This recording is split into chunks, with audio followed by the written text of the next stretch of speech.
Hello guys, welcome back to my YouTube channel. तो आज की क्लास में हम पढ़ने वाले हैं सिंधु घाटी सभ्यता। तो मैं आपको बता दूं, ये बहुत ही इंपॉर्टेंट टॉपिक है और यहाँ से क्वेश्चन भी बहुत ज़्यादा बनते हैं। तो वीडियो को बिना स्किप करे पूरा देखना, ठीक है। तो चलिए शुरू करते हैं आज का सेशन। सिंधु घाटी सभ्यता। सिंधु घाटी सभ्यता आज से 4700 वर्ष पहले फली फूली थी। उस जमाने के नगर मुख्य रूप से सिंधु नदी के मैदान में फले फूले थे, इसलिए इस सभ्यता को सिंधु घाटी सभ्यता कहा जाता है। इस सभ्यता का सबसे पहले खोजे जाने वाले शहर का नाम हड़प्पा है, इसलिए इस सभ्यता को हड़प्पा सभ्यता भी कहा जाता है। ठीक, इतना आपको याद रखना है सिंधु घाटी सभ्यता में। आगे पढ़ते हैं। हड़प्पा। हड़प्पा आज के पाकिस्तान में पड़ता है। ठीक, यहाँ से क्वेश्चन बनता है, इसको याद रखना कि हड़प्पा कहाँ पड़ता है। ठीक है। पुरास्थल की खोज सहयोग से हुई थी। 1856 में ईस्ट इंडिया कंपनी के लोग यहाँ पर रेलवे लाइन बिछाने का कार्य कर रहे थे। ठीक है, आगे चलते हैं। मजदूर और कारीगरों को शुरू में लगा कि वह किसी साधारण शहर का खंडर होगा, इसलिए वहां से ईंट निकालकर रेलवे निर्माण में इस्तेमाल की जाने लगी।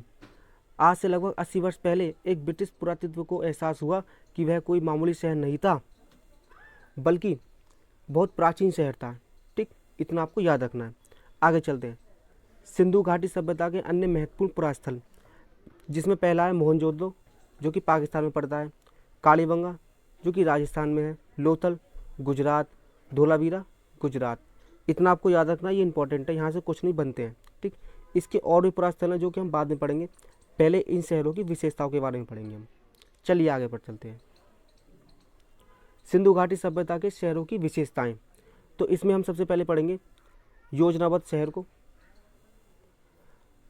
पक्की ईंटों का प्रयोग, सड़क और नालियाँ, योजनाबद्ध मकान और भंडार गृह।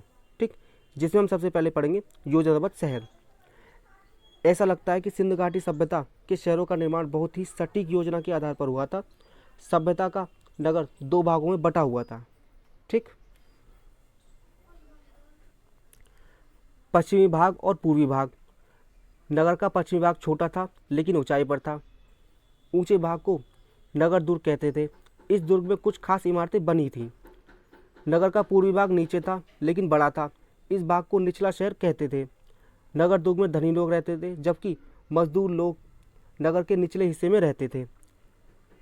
नगर दुर्ग में एक बड़ा तालाब मिला है। पुरातत्वों ने इसे महान स्नानगार का नाम दिया है। इसका निर्माण पक्की ईंटों से हुआ था।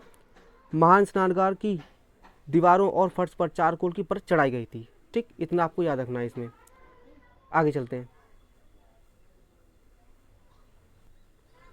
ताकि रिसाव ना हो सके, इसमें उतरने के लिए 2 तरफ से सीढ़ियां बनी थी और चारों तरफ कमरे बने थे।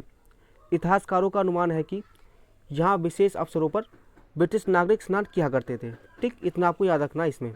आगे चलते हैं। पक्की ईंटों का प्रयोग। घर और अन्य इमारतें, यहाँ इमारतें आएगा, पक्की ईंटों से बनी थी। सब ईंट एक ही आकार की होती थी। इससे ही पता चलता है कि हड़प्पा के कारीगर कुशल होते थे। ईंटों को इंटरलॉक पैटर्न से जोड़ा जाता था। इससे इमारत की अधिक मजबूती मिलती थी। ठीक, इतना आपको याद रखना है इसमें। आगे चलते हैं। अब है सड़कें और नालियाँ। सड़क पर ईंटें बिछाई जाती थी। सड़कें आपस में समकोण पर कटती थी। नालियों का जल भी योजनाबद्ध तरीके से बनाया गया था। हर घर में निकलने वाली नाली सड़क की नाली से मिलती थी। नालियों को पत्थर की सिल्लियों से ढका जाता था। थोड़े अंतराल पर इनमें मेन होल जैसे बने होते थे ताकि साफ सफाई हो सके।